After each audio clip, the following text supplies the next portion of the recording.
ನರೇಂದ್ರ ಮೋದಿ ಅವರ ಸರ್ಕಾರ 2014ರಲ್ಲಿ ಅಧಿಕಾರಕ್ಕೆ ಬಂದಾಗ ಕೊಟ್ಟಿದ್ದಂಥ ಭರವಸೆ ಹೇಗಿದ್ದವು ಅಂತ ಹೇಳಿದ್ರೆ ವರ್ಷಕ್ಕೆ 2 ಕೋಟಿ ಉದ್ಯೋಗ ಸೃಷ್ಟಿ ಮಾಡ್ತೀವಿ ಅಂತ ಹೇಳಿ ವರ್ಷಕ್ಕೆ 2 ಕೋಟಿ ಜನಗಳಿಗೆ ನಾವು ಕೆಲಸವನ್ನು ಕೊಡ್ತೀವಿ ಅಂತ ಹೇಳಿದರು. ಆದರೆ 9 ವರ್ಷಗಳಲ್ಲಿ ಸೃಷ್ಟಿ ಮಾಡಿರುವುದು ಕೇವಲ 1.5 ಕೋಟಿ ಉದ್ಯೋಗ. ಅಂದರೆ ಈಗ ನಾವು 9 ವರ್ಷ ಅಂತ ಬಂದಾಗ 18 ಕೋಟಿ ಉದ್ಯೋಗ ಸೃಷ್ಟಿಯಾಗಿರಬೇಕಾಗಿತ್ತು. ಒಂದು ವರ್ಷಕ್ಕೆ 2 ಕೋಟಿ ಲೆಕ್ಕದಲ್ಲಿ 9 ಇಂಟು 2 18 ಕೋಟಿ ಆಗಬೇಕಾಗಿತ್ತು ಉದ್ಯೋಗ ಸೃಷ್ಟಿ. ಆದರೆ ಆಗಿರೋದು ಇಲ್ಲಿವರೆಗೂ ಕೂಡ 1.5 ಕೋಟಿ ಉದ್ಯೋಗ ಸೃಷ್ಟಿ ಮಾತ್ರ. ಎಲ್ಲಿ 18 ಕೋಟಿ, ಎಲ್ಲಿ 1.5 ಕೋಟಿ ಅಂತ ಪ್ರಶ್ನೆ ಬರುತ್ತೆ. ಇಲ್ಲಿ 9 ತಿಂಗಳಲ್ಲಿ ಅಷ್ಟು ಸೃಷ್ಟಿಯಾಗಬೇಕಾಗಿತ್ತು, ಆಗಿಲ್ಲ ಅಂತ. 2014ರಲ್ಲಿ ಮೊಟ್ಟ ಮೊದಲ ಬಾರಿಗೆ ನಿರುದ್ಯೋಗದ ಬಿಕ್ಕಟ್ಟಿನ ಬಗ್ಗೆ ಪ್ರಸ್ತಾಪ ಮಾಡಿದರು ನರೇಂದ್ರ ಮೋದಿಯವರು. ಲೋಕಸಭಾ ಚುನಾವಣೆ ಸಂದರ್ಭದಲ್ಲಿ ಹೋದ ಕಡೆಯೆಲ್ಲ ಇದ್ರ ಬಗ್ಗೆನೇ ಭಾಷಣ ಮಾಡಿದರು. ಹಿಂದಿನ UPA ಸರ್ಕಾರದ ವಿರುದ್ಧವಾಗಿ ಮೋದಿ ತೀವ್ರ ವಾಗ್ದಾಳಿ ನಡೆಸಿದ್ರು. ಆಗ ಏನಂದರೆ, ಒಂದು ಕಡೆ ಬೆಲೆ ಏರಿಕೆ ಆಗ್ತಾ ಇದೆ, ಜನಗಳಿಗೆ ಕೆಲಸ ಇಲ್ಲ, ಪೆಟ್ರೋಲ್ ಯಾಕೆ ಇಷ್ಟು ಜಾಸ್ತಿ ಆಯಿತು, ಡಾಲರ್ ಎದುರುಗಡೆ ರೂಪಾಯಿ ಯಾಕೆ ಇಷ್ಟು ವೀಕ್ ಆಗ್ತಾ ಇದೆ, ತುಂಬ ವೀಕ್ ಆಗ್ತಾ ಇದೆ. ರೂಪಾಯಿ ವೀಕ್ ಆಗೋದು ಬೇರೆ ಅಲ್ಲ, ದೇಶ ದುರ್ಬಲವಾಗುವುದು ಬೇರೆ ಅಲ್ಲ. ದೇಶ ಅಂದರೆ ರೂಪಾಯಿ, ರೂಪಾಯಿ ಅಂದರೆ ದೇಶ, ಇದು ನಾವು ಗಟ್ಟಿ ಮಾಡಬೇಕು, ಇದ್ಯಾಕೆ ಎಷ್ಟೊಂದು ನಿಶಕ್ತಿ ಆಗ್ತಾ ಇದೆ ಅಂತೆಲ್ಲ ಮಾತಾಡಿದರು. ತದನಂತರದಲ್ಲಿ ಇವತ್ತಿಗೆ ರೂಪಾಯಿ ಭಾರತ ಸ್ವತಂತ್ರ ಬಂದಾಗಿಂದ ಪಾತಾಳಕ್ಕೇನಾದರೂ ಒಂದು ರೂಪಾಯಿ ಬೆಲೆ ಕುಸಿತಿದ್ರೆ ಡಾಲರ್ ಎದುರುಗಡೆ ಅದು ಈಗಲೇ ಅಷ್ಟು ಕುಸಿದು ಹೋಗಿದೆ ರೂಪಾಯಿ. ನಾನು ಅಧಿಕಾರಕ್ಕೆ ಬಂದರೆ ವರ್ಷಕ್ಕೆ 2 ಕೋಟಿ ಉದ್ಯೋಗ ಸೃಷ್ಟಿ ಮಾಡ್ತೀನಿ ಅಂತ ಭರವಸೆಯನ್ನು ಕೊಟ್ಟಿದ್ದರು. ಆದರೆ ಮೋದಿಯವರ ಭರವಸೆಯಾಗಿ ಉಳ್ಕೊಂಡಿದೆ. 2024ರ ಚುನಾವಣೆಯಲ್ಲಿ ನಿರುದ್ಯೋಗದ ಬಿಕ್ಕಟ್ಟನ್ನೇ ಪ್ರಸ್ತಾಪ ಮಾಡೋಕ್ಕೆ ಹೋಗಲಿಲ್ಲ. ಯಾಕಂದರೆ 10 ವರ್ಷ ಅಧಿಕಾರದಲ್ಲಿದ್ದು ಆಮೇಲೆ ಪ್ರಸ್ತಾಪ ಮಾಡಿದ್ರೆ ಏನಂತಾರೆ ಜನ, ಇನ್ನೂ 10 ವರ್ಷ ನೀವು ಅಧಿಕಾರಕ್ಕೆ ಬಂದು ಅದನ್ನೇ ಹೇಳ್ತಾ ಇದ್ದೀರಲ್ರಿ, ನೀವು ಯಾಕ್ರಿ ಇದನ್ನು ಬಗೆಹರಿಸ್ತಿಲ್ಲ ಅಂತ ಕೇಳ್ತಾರೆ. ಅದಕ್ಕೆ ವಿಷಯನೇ ಬಿಟ್ಟುಬಿಟ್ರು. ವರ್ಷಕ್ಕೆ 2 ಕೋಟಿ ಉದ್ಯೋಗ ಸೃಷ್ಟಿಯ ಬಗ್ಗೆ ಅಪ್ಪಿ ತಪ್ಪಿ ಕೂಡ ತುಟಿ ಬಿಚ್ಚಲಿಲ್ಲ ಇವರು, ಎಲ್ಲೂ ಮಾತಾಡೋಕ್ಕೆ ಹೋಗಲಿಲ್ಲ. ಇನ್ನು ನಿರುದ್ಯೋಗ ಇವ್ರು ಏನು ಮಾಡಿದ್ದಾರೆ, 9 ವರ್ಷಗಳಲ್ಲಿ 1.5 ಕೋಟಿ ಉದ್ಯೋಗ ಕೊಟ್ಟಿರೋದು, 18 ಕೋಟಿ ಜನಗಳಿಗೆ ಉದ್ಯೋಗ ಕೊಡಬೇಕಾಗಿತ್ತು. ಅನ್ಎಂಪ್ಲಾಯ್ಮೆಂಟ್ ರೇಟ್ ಇದೆಯಲ್ಲ, ಇದು ಏರ್ತಿರುವ ಗತಿ ಇದೆಯಲ್ಲ, ಇದೆಷ್ಟು ಅಂತ ನೋಡಿದ್ರೆ ಶೇಕಡ 9.1ಕ್ಕೆ ನಿರುದ್ಯೋಗದ ದರ ಭಾರತದಲ್ಲಿ ಏರ್ತಾ ಇದೆ. 2024ರ ಚುನಾವಣೆಯ ಕೆಲ ದಿನಗಳ ಮುನ್ನ ಸಂಸತ್ ಅಧಿವೇಶನದಲ್ಲಿ ಇದ್ರ ಬಗ್ಗೆ ಹೇಳಿಕೆಯನ್ನು ಕೊಟ್ಟಿದ್ದರು. ಅವತ್ತಿನ ಕಾರ್ಮಿಕ ಸಚಿವ ಭೂಪೇಂದ್ರ ಯಾದವ್ ಅವರೇ ಅಫಿಷಿಯಲ್ ಇನ್ಫಾರ್ಮೇಷನ್ ಕೊಟ್ಟಿದ್ದರು. IT, ಉತ್ಪಾದನಾ ವಲಯ, ವ್ಯಾಪಾರ ಮತ್ತು ಸಾರಿಗೆ ಸೇರಿ 9 ಸಂಘಟಿತ ವಲಯದಲ್ಲಿ ಉದ್ಯೋಗ ಸೃಷ್ಟಿ ಮಾಡ್ತೀವಿ ಅಂತ ಹೇಳಿದರು. ಮೋದಿ ಸರ್ಕಾರ 9 ವಲಯಗಳಲ್ಲಿ 9 ಸೇರಿಸ್ಕೊಂಡು ಬರೀ 1.5 ಕೋಟಿ ಉದ್ಯೋಗ ಮಾತ್ರ ಸೃಷ್ಟಿ ಮಾಡಿರೋದು ಇವರು. ಅಂದರೆ ಮೋದಿಯವರ ಘೋಷಣೆಯ ಪ್ರಕಾರ BJP ಆಡಳಿತದಲ್ಲಿ 9 ತಿಂಗಳಲ್ಲಿ 18 ಕೋಟಿ ಉದ್ಯೋಗ ಸೃಷ್ಟಿಯಾಗಬೇಕಾಗಿತ್ತು. ಇದೇನಾ ಇವರು ಕೊಟ್ಟಿದ್ದಂಥ ಭರವಸೆ ಮತ್ತು ಈಡೇರಿಕೆ ವಿಧಾನ? ಇನ್ನು ಲಾಸ್ಟ್ 1.5 ಇಯರಲ್ಲಿ, ಕಳೆದ 1.5 ವರ್ಷದಲ್ಲಿ ಎಷ್ಟಪ್ಪ ಉದ್ಯೋಗ ಸೃಷ್ಟಿಯಾಯಿತು ಅಂದರೆ ಬರೀ 10 ಲಕ್ಷ ಉದ್ಯೋಗ. 150 ಕೋಟಿ ಜನಸಂಖ್ಯೆ ಇದೆ ಭಾರತದಲ್ಲಿ, 10 ಲಕ್ಷ ಉದ್ಯೋಗ ಸೃಷ್ಟಿಯಾಯಿತು ಕಳೆದ 1.5 ವರ್ಷದಲ್ಲಿ ಅಂತ ಕೇಂದ್ರ ಮಾತಾಡ್ತಾ ಇದೆ. ವರ್ಷಕ್ಕೆ 2 ಕೋಟಿ ಅಂತ ಹೋಲಿಸ್ಕೊಂಡ್ರೆ 10 ಲಕ್ಷ ಎನ್ನುವುದು ಕೇವಲ ಶೇಕಡ 5% ಮಾತ್ರ. 100% ಭರವಸೆ ಅಂತ ನಾವು ಕನ್ಸಿಡರ್ ಮಾಡಿದಾಗ ಇದರಲ್ಲಿ ಬರೀ 5% ಮಾತ್ರ ಇವರು ಇಲ್ಲಿ ಸಾಧಿಸಿರೋದು ಅಂತ. 2018ರ ನಂತರ ನಿರುದ್ಯೋಗದ ದರ ಕಳೆದ 45 ವರ್ಷಗಳಲ್ಲಿಯೇ ಅತ್ಯಂತ ಕೆಟ್ಟ ಪರಿಸ್ಥಿತಿ. ನೋಡಿ, 2018 ಆದಮೇಲೆ ಈ ದೇಶದಲ್ಲಿ 45 ವರ್ಷಗಳ ಹಿಂದಿನ ಭಾರತ ಇತ್ತಲ್ಲ, ಅವತ್ತಿಗೆ ಎಷ್ಟು ಜನ ಕೆಲಸ ಇಲ್ಲದೆ ಪರದಾಡ್ತಾ ಇದ್ರೋ 45 ವರ್ಷಗಳ ಹಿಂದೆ, ಅದೇ ಕೆಟ್ಟ ಪರಿಸ್ಥಿತಿಯಲ್ಲಿ 2018 ಆದಮೇಲೆ ಭಾರತ ಇವಾಗಿದೆ ಅಂತ. 2012ರಲ್ಲಿ ಅಂದರೆ ಮೋದಿ ಅಧಿಕಾರಕ್ಕೆ ಬರುವ ಹಿಂದಿನ ವರ್ಷ ಶೇಕಡ 2.1ರಷ್ಟು ನಿರುದ್ಯೋಗದ ದರ ಇತ್ತು. ಇದು ಇಂಪಾರ್ಟೆಂಟ್ ಪಾಯಿಂಟ್. ಇದು ನರೇಂದ್ರ ಮೋದಿಯವರು ಅಧಿಕಾರಕ್ಕೆ ಬರಲಿಕ್ಕಿಂತ ಮುಂಚೆ 2012 ಆವಾಗ ಶೇಕಡ 2.1ರಷ್ಟು ನಿರುದ್ಯೋಗ ಭಾರತದಲ್ಲಿತ್ತು. 2024ರ ವೇಳೆಗೆ ಇದೇ ನಿರುದ್ಯೋಗದ ದರ ಶೇಕಡ 9 ಆಗಿದೆ. ಎಲ್ಲಿ ಶೇಕಡ 2, ಎಲ್ಲಿ ಶೇಕಡ 9 ಅಂತ ಪ್ರಶ್ನೆ ಇದೆ. ಪದವೀಧರರಲ್ಲಿ ಇದು ಭಾಳ ಇಂಪಾರ್ಟೆಂಟ್ ಕಾಲಮ್. ಇದು ಡಿಗ್ರಿ ಹೋಲ್ಡರ್ಸ್ ಇರ್ತಾರಲ್ಲ, ಇದು ಬೈಫರ್ಕೇಟ್ ಮಾಡಿ ಹೇಳ್ತಾ ಇರೋದು ನಮಗೆ. ಓದ್ದವ್ರಿಗೆ ಎಲ್ಲ ಕೆಲಸ ಸಿಕ್ಬಿಡುತ್ತೆ. ನೀನು ಮ್ಯಾಥ್ಸಲ್ಲಿ ಅಷ್ಟು ತಗೋ, ಸೈನ್ಸಲ್ಲಿ ಇಷ್ಟು ತಗೋ, ಆ ಕೋರ್ಸ್ ಸೇರ್ಕೋ, ಈ ಕೋರ್ಸ್ ಸೇರ್ಕೋ, ಆ ಕಾಲೇಜ್ ಚೆನ್ನಾಗಿದೆಯಂತೆ, ಈ ಕಾಲೇಜ್ ಚೆನ್ನಾಗಿದೆಯಂತೆ, ಅಯ್ಯೋ ನೀನು CA ಮಾಡಿಬಿಡು, ನೀನು ಅದು ತಗೋ, ಕಂಪ್ನಿ ಸೆಕ್ರೆಟರಿ ತೊಗೊಂಬಿಡು, ನೀನು ಇಲ್ಲ ನೀನು ಇಂಜಿನಿಯರ್ ಆಗಿಬಿಡು, ಡಾಕ್ಟ್ರ್ ಆಗಿಬಿಡು, ನೀನು ಆ ಡಿಗ್ರಿ ಮಾಡು ಎಲ್ಲ ಹೇಳ್ತಾರಲ್ಲ. ಡಿಗ್ರಿ ಹೋಲ್ಡರ್ಸ್ ಹಣೆಬರ ಇದು. ಡಿಗ್ರಿ ಹೋಲ್ಡರ್ಸ್ ಹಣೆಬರ ಏನಾಗಿದೆ ಈ ದೇಶದಲ್ಲಿ ಅಂದರೆ, ಪದವೀಧರರಲ್ಲೇ ನಿರುದ್ಯೋಗ ದರ ಶೇಕಡ 19.2ರಿಂದ 35.8% ಏರಿದೆ. 19.2 ಇತ್ತು ಅಂದರೆ ಡಿಗ್ರಿ ಮಾಡಿದರೂ ಕೆಲಸ ಇಲ್ಲ ಅನ್ನುವವರ ಸಂಖ್ಯೆ ಶೇಕಡ, ಇದು 35.8ಕ್ಕೆ ಜಿಗಿದಿದೆ. ಸ್ನಾತಕೋತ್ತರ ಪದವೀಧರರು, ಡಬಲ್ ಡಿಗ್ರಿ ಅವ್ರ ನಿರುದ್ಯೋಗ ಚೆಕ್ ಮಾಡಿಕೊಂಡಾಗ ಶೇಕಡ 36.2ಕ್ಕೆ ಅವ್ರದ್ದು ಏರಿಕೆಯಾಗಿದೆ. 20-24 ವಯಸ್ಸಿನವರು ಒಳ್ಳೆ ದುಡಿಯೋ ಏಜು, ಆಗಷ್ಟೇ ಕಾಲೇಜ್ ಮುಗಿಸ್ಕೊಂಡು ಬಂದಿರ್ತಾರೆ, 20-24 ವಯೋಮಾನದವರು, ಅವ್ರಿಗೆ ಕೆಲಸ ಸಿಕ್ಕಿದೆಯಾ ಹೋಗಲಿ, ಡಿಗ್ರಿ ಮಾಡಿದಾರೋ ಬಿಟ್ಟಿದ್ದಾರೋ, ಏಜಿಗೆ ಬರೋಣ. ಈಗ ಶೇಕಡ 44.49ಕ್ಕೆ ಏರಿಕೆಯಾಗಿದೆ ಅವ್ರದ್ದು.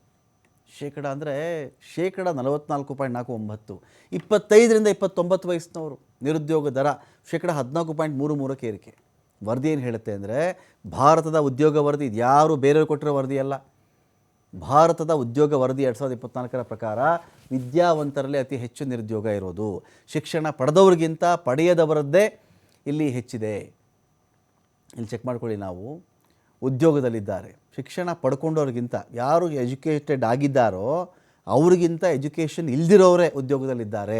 ಓದೇನೋ ಪ್ರಯೋಜನ ಇಲ್ಲ, ಏನೋ ಒಂದು ಕೆಲಸ ಕಲ್ತ್ಕೊಂಡ್ಬಿಟ್ಟು ಕೆಲಸ ಮಾಡೋಣ ಅಂತ ಇದ್ದಾರಲ್ಲ, ಅವ್ರಿಗೆ ಕೆಲಸಗಳು ಸಿಕ್ಕಿದೆ. ಈ ವಿದ್ಯಾವಂತರು ಇದ್ದಾರಲ್ಲ, ಡಿಗ್ರಿ ಮಾಡ್ಕೊಂಡು ಡಬಲ್ ಡಿಗ್ರಿ ಮಾಡಿಕೊಂಡು, ಇವ್ರಿಗೆ ಕೆಲಸ ಸಿಗ್ತಾ ಇಲ್ಲ.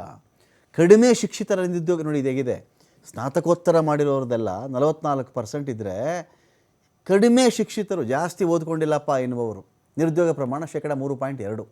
ವಿದ್ಯಾವಂತರು, ಓದಿದ್ದಾನೆ ಬರೆದಿದ್ದಾನೆ ಎಲ್ಲ ಗೊತ್ತಪ್ಪ ಅಂದರೆ ಶೇಕಡ 28.7. ವೇತನ ಚೆಕ್ ಮಾಡಿಕೊಂಡಾಗ ಶೇಕಡ 78ರಷ್ಟು ಕಾರ್ಮಿಕರ ಮಾಸಿಕ ವೇತನ 14,000 ರೂಪಾಯಿ ಇದೆ. 78 ಭಾಗದಷ್ಟು ಈ ದೇಶದಲ್ಲಿ ಕೆಲಸ ಮಾಡ್ತಕ್ಕಂಥ ಕಾರ್ಮಿಕರ ವೇತನ ತಿಂಗಳಿಗೆ 14,000 ರೂಪಾಯಿ. ಉನ್ನತ ಶಿಕ್ಷಣ ಪಡ್ಕೊಂಡವ್ರದ್ದು ಸರಾಸರಿ ಮಾಸಿಕ ವೇತನ 20,000 ರೂಪಾಯಿ ಇದೆ. ನಿರುದ್ಯೋಗಿಗಳ ಆತ್ಮಹತ್ಯೆ ವಿಚಾರ ಇದೆಯಲ್ಲ, ಇದು ಇನ್ನೊಂದು ವಿಚಾರ. ಇದು ಭೀಕರ ನಿರುದ್ಯೋಗ ಪರಿಸ್ಥಿತಿ ಕಾರಣದಿಂದಾಗಿಯೇ ಸ್ಯೂಸೈಡ್ ಮಾಡಿಕೊಳ್ಳುತ್ತಿರುವವರ ಸಂಖ್ಯೆ 2018 2022ರವರೆಗೆ ಒಟ್ಟು ಇಷ್ಟಿದೆ. 28,464 ಜನ ತಮಗೆ ಉದ್ಯೋಗ ಸಿಕ್ಕಿಲ್ಲ, ಜೀವನೋಪಾಯಕ್ಕೆ ಮಾರ್ಗ ಆಗಿಲ್ಲ ಅನ್ನೋ ಒಂದೇ ಒಂದು ಕಾರಣಕ್ಕೆ ಆತ್ಮಹತ್ಯೆ ಮಾಡಿಕೊಂಡಿದ್ದಾರೆ. 2022 ಒಂದೇ ವರ್ಷದಲ್ಲಿ 15,783 ಜನ ಆತ್ಮಹತ್ಯೆಗೆ ಶರಣಾಗಿದ್ದರು ಅಂತ. सरकारी नौकरी देने का अभियान चल रहा है. आज भी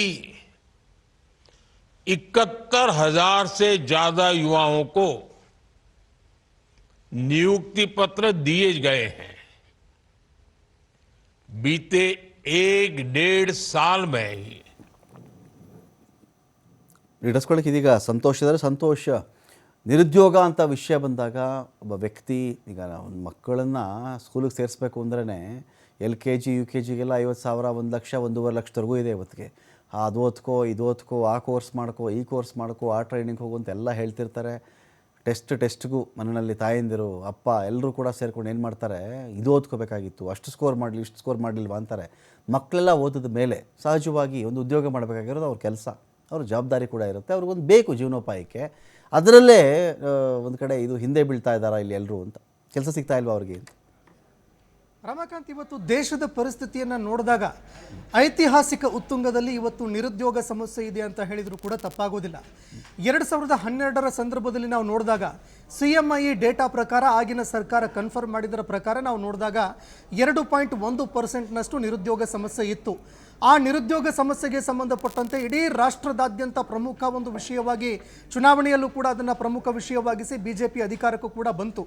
ಆ ಸಂದರ್ಭದಲ್ಲಿ ಪ್ರಣಾಳಿಕೆಯಲ್ಲೂ ಕೂಡ ಪ್ರಸ್ತಾಪ ಮಾಡಿದರು. ಸರಿಸುಮಾರು 2 ಕೋಟಿ ಯುವಕರಿಗೆ ನಾವು ಪ್ರತಿ ವರ್ಷ ಉದ್ಯೋಗ ಕೊಡ್ತೀವಿ ಅನ್ನುವಂತಹ ಒಂದು ಪ್ರಮುಖ ಭರವಸೆಯನ್ನು ಯುವಜನತೆಗೆ ಕೊಟ್ಟು ಸರ್ಕಾರಕ್ಕೂ ಕೂಡ BJP ಬಂತು. ಆದರೆ ಅದಾದ ನಂತರ ಪರಿಸ್ಥಿತಿ ಯಾವ ರೀತಿಯಾಗಿ ಆಗಿ ಹೋಯಿತು ಅಂತ ನೋಡಿದಾಗ, ಇವತ್ತಿನ ಪರಿಸ್ಥಿತಿ ಯಾವ ರೀತಿಯಾಗಿ ಇದೆ ಅಂತ ನೋಡಿದಾಗ, 2018ಕ್ಕೆ 45 ವರ್ಷಗಳಷ್ಟು ಉತ್ತುಂಗದಲ್ಲಿ ನಿರುದ್ಯೋಗ ಸಮಸ್ಯೆ ಇದೆ ಅಂತಂದರೆ, ಇವತ್ತು ಸರಿಸುಮಾರು 50 ವರ್ಷಗಳಷ್ಟು ಹಿಂದೆ ಯಾವ ರೀತಿಯಾಗಿ ನಿರುದ್ಯೋಗ ಸಮಸ್ಯೆ ಇತ್ತು, ಅಂತಹ ಒಂದು ನಿರುದ್ಯೋಗ ಸಮಸ್ಯೆ ಇವತ್ತು ದೇಶದಲ್ಲಿ ಕ್ರಿಯೇಟ್ ಆಗಿದೆ. 2 ಕೋಟಿ ಉದ್ಯೋಗ ಪ್ರತಿ ವರ್ಷ ಅಂತ ಹೇಳ್ತಾ ಇದ್ದಂತಹ ಸರ್ಕಾರ 9 ತಿಂಗಳಲ್ಲಿ ಏನು ಕೊಡಬೇಕಾಗಿತ್ತು, ಕೆಲಸಗಳನ್ನು, ಉದ್ಯೋಗಗಳನ್ನು ಕೊಡಬೇಕಾಗಿತ್ತು, ಅದನ್ನು 9 ವರ್ಷದಲ್ಲಿ ಕೊಡ್ತಾ ಇದೆ ಅಂತಂದರೆ ದೇಶದಲ್ಲಿ ಇವತ್ತು ನಿರುದ್ಯೋಗ ಸಮಸ್ಯೆ ಯಾವ ರೀತಿಯಾಗಿ ಇದೆ ಅನ್ನುವಂಥದ್ದನ್ನು ನಾವು ಕಲ್ಪನೆ ಕೂಡ ಮಾಡ್ಕೊಳ್ಳೋದಕ್ಕಾಗಲ್ಲ. ಯಾಕಂದರೆ 2.1% ಇದ್ದಿದ್ದು ಇವತ್ತು 9.1% ಇದೆ. ಇದು CMI ಡೇಟಾ ಪ್ರಕಾರ ಕೂಡ ಹೌದು, ಅದೇ ರೀತಿಯಾಗಿ ಸರ್ಕಾರ ಕೊಟ್ಟಂತಹ ಡೇಟಾಗಳ ಪ್ರಕಾರವೂ ಕೂಡ ಇದೆ. ನಾವು ಪ್ರತಿಯೊಂದು ಪ್ರಧಾನಮಂತ್ರಿಗಳನ್ನ ಈ ದೇಶದಲ್ಲಿ ನೆನಪಿಸಿಕೊಂಡಾಗ ರಮಾಕಾಂತ್ ಅವರ ಹುಟ್ಟುಹಬ್ಬದ ಸಂದರ್ಭದಲ್ಲಿ ಪ್ರತಿಯೊಂದು ಆ ಹುಟ್ಟುಹಬ್ಬಕ್ಕೂ ಕೂಡ ಒಂದೊಂದು ಆಚರಣೆಗಳಿದ್ದಾವೆ. ಆದರೆ ಪ್ರಧಾನಿ ನರೇಂದ್ರ ಮೋದಿ ಅವರ ಹುಟ್ಟುಹಬ್ಬ ದಿನದಂದು ಅಂತಾರಾಷ್ಟ್ರೀಯ ರಾಷ್ಟ್ರೀಯ ನಿರುದ್ಯೋಗ ದಿನಾಚರಣೆಯನ್ನು ಇವತ್ತು ಯುವಕರು ಆಚರಣೆ ಮಾಡ್ತಾ ಇದ್ದಾರೆ.